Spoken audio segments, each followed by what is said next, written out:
Makita niyo po yung mga space signs. Ayan.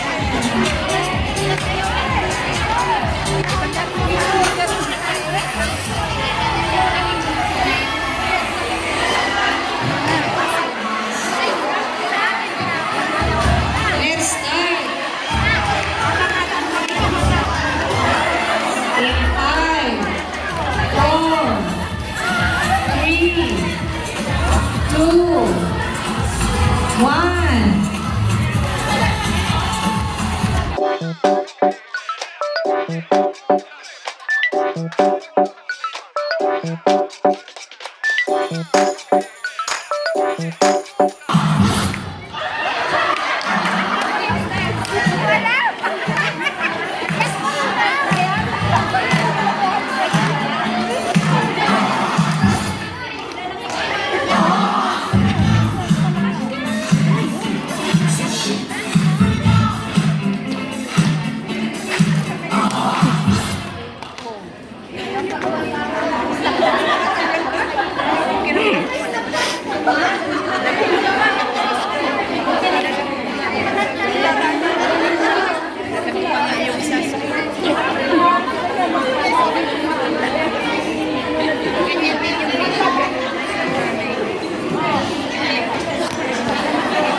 Well, we're traveling in the footsteps of those who've gone before, and we'll all be reunited on a new and sunlit shore. Oh, and the saints go marching in. Oh, and the saints go marching in.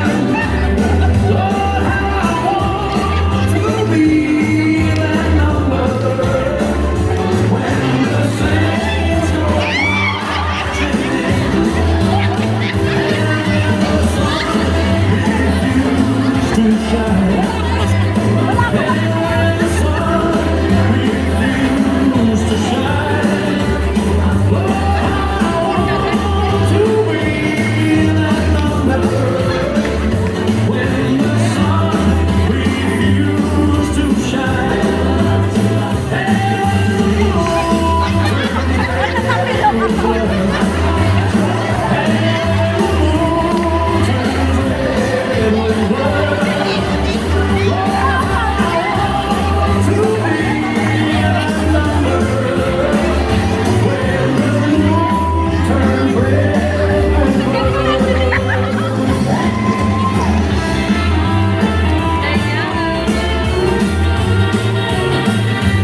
World of trouble is the only one we need. But I'm waiting for that morning when the new world is revealed. Oh, when the new world is revealed.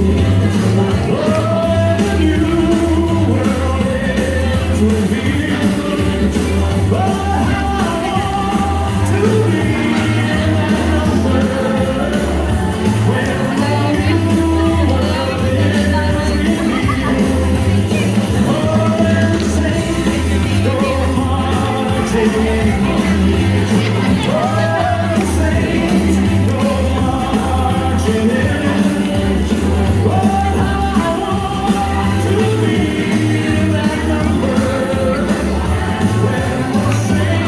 Go!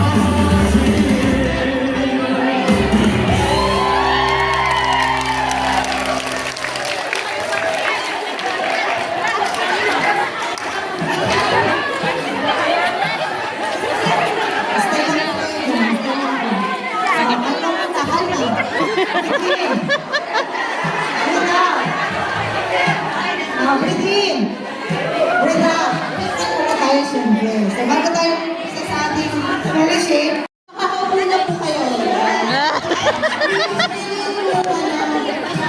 Yung center yan. Dito kayo sa center po. Ayan. As much as possible po, group by CG. Ayan. Okay.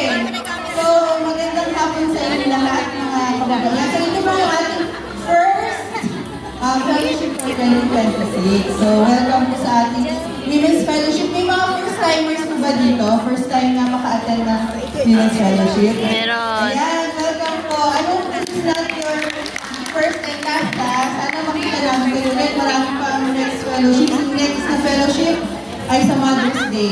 Okay? So, yun. Ayan, so ang ating theme po for this year is Dancing in the Rain. Okay? Tapos, napaka-amazing na Holy Spirit. Kasi yung theme rin natin sa sermon natin, yung series natin is about praise. Di po ba? So, kanina nakinig po ba kayo kay Sis Jeanette? So, about praise. Okay. So, ang tanong, mag-pray nyo tayo. Bago mo tayo. Okay, let's pray. Praise and worship. Magkaparehas ba yun? Okay. So, sabi dyan sa definition, hanggang ko sa lamin na kasi, sabi dyan, intentional outward expression of admiration, gratitude, and adoration toward God for who He is. So, yun yung character ni God and what He has done, His acts. So, ibig sabihin, outward expression. So, yun yung paano natin ini-express, no, yung pag-praise natin. Alam niyo ba sa Hebrew word, 7 ang words na ginagamit nila just to say praise. Ayan yung mga words na yan. Yung halal, hindi lang yan, hindi yan pagkain yan. So, halal o halal. Yan. So, it means to celebrate and jump. Yan, dyan nagpo-fall din yung dancing. Okay? Ang halal dyan, yan ang root word ng hallelujah. Halal. Yung ya sa hallelujah is Yahweh. So, that's the root word of hallelujah. Kaya, di ba pag yung praise ay hallelujah, dyan po yan nagaling sa word niya, halal. Okay? Yung next is yada. Yada. So, yan yung lifting your hands. Yan yung form of praise. So, when you lift your hands, is another form of praise. Hindi lang yung pagsayaw. Yung actually, yung halal yan, pwede para kang, sabi nila yung, para kang baliw. Kasi parang overjoyed ka na hindi mo ma-express ganyan yung pag-express mo yung praise mo. Yung next is shabak. Yan, shout. You can also shout your praise, no? Yan din one form of praise. Yan. And then isa yung toda. Actually, yung iba walang double, no? Hindi yan yung todahan ng tricycle, ah. So, ibig sabihin yan, be thankful. So, yung pagiging thankful is part of praise. Okay? Tapos meron sila si Barack, hindi si Barack Obama. Barack, or blessed yan, isang word din is blessed. It means to kneel down. So you can also form praise through prayer, no? Humbling. Actually, yung barak niyan, yung pag-kneel down niyan is more of parang action when you're kneeling down before the king. Parang yan yung ibig sabihin ng barak na yan. Meron sa tehila, yan, sing a new song. Yan yung nakikita natin sa mga praise and worship, no? In a form of song. Tapos yung isa, Zamar, make music. Yan, instruments lang. So katulad nung kay Jehoshaphat, yung sa ating CG, di ba, na lesson, trumpets yung ginamit doon in the form of music.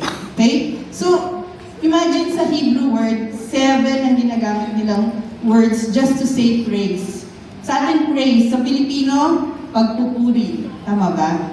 Ayan. So, ang tanda niyo yung praise, ano siya, outward expression, yun yung nalalabas natin.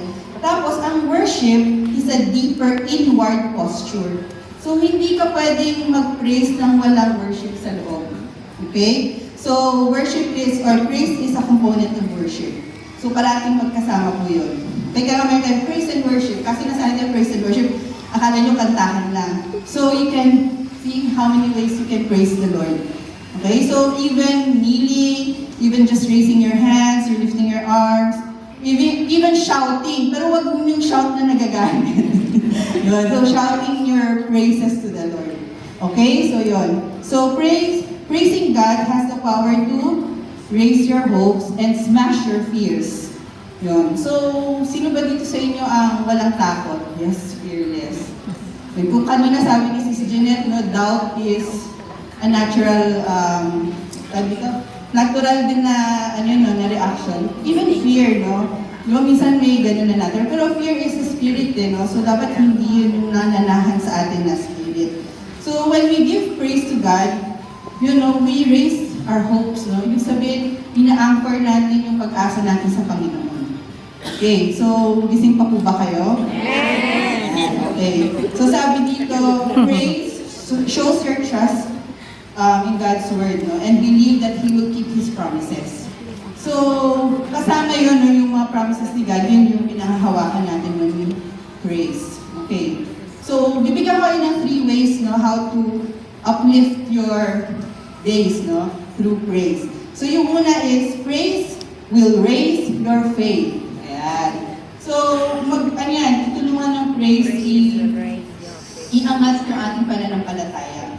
So, paano, no? Sabi nga, no, may isang quotation na sabi, faith is the key that opens the door to God's power, and praise is the box that holds the key.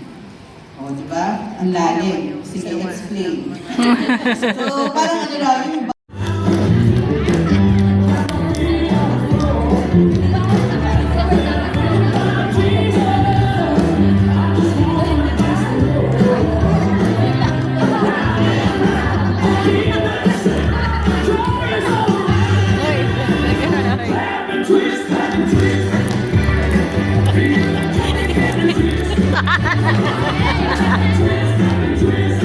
Ang galaw!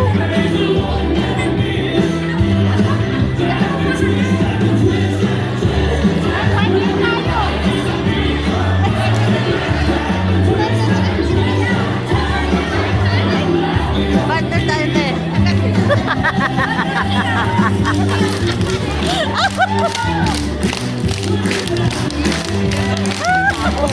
Hindi, iikat ko yun, malipot din. Got that love deep inside. Got that smile on my face.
Praise, no?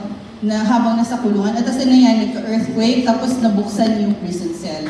So doon mo makita ng minsan, no? Pag akala mo, Satan, minimini Satan yun for bad, di ba? Pero iba yung purpose ni God. So minsan yung mga ganun, no? Minsan may mga pinagdadaanan, like, Lord, bakit nyo pinagdadaanan, di ba? Tapos malalaman mo na something good, no? May plan si God doon, no, na something good. Sometimes we cannot understand it dyan sa moment na yan. Yeah. But later on, when we praise God, we pray for it, we ask wisdom, we will slowly understand God's plan. Okay? So when worry or defeat or despair knock on your door, walk Satan's attack by choosing to praise God even more. Parang rhyming itong mga yung mga nakasulat dyan. Okay, so ways to praise. Okay, so ngayon, ito sabay-sabay natin sasabihin. Okay? So when it starts to struggle, shout these things. Di ba? Ano ulit yung shout? It's also a form of praise. So ngayon now, you're shouting the promises of God. Okay? So sabay-sabay tayo. 1, 2, 3. Lord, I believe you can do what your word says. You can do. You're All all powerful. You're in control. You will never leave me. You will lead and guide me. Even though I can see a way, you will make a way. You are working all things out of my good because you love me. Ayan. So, pwede nyo yan i-save, tapos lagay nyo sa phone yung pag may struggles kayo, isigaw nyo yan. So, huwag lang baka makita kayo ng employer, mas babago na, what is happening to this? So, pag wala sila sa bahay na SDN yan. I-declare nyo yan, no? So, yan, okay? So, ngayon, ready na ba kayo? Ngayon, hinay-hinay muna tayo. Magpunta tayo sa 19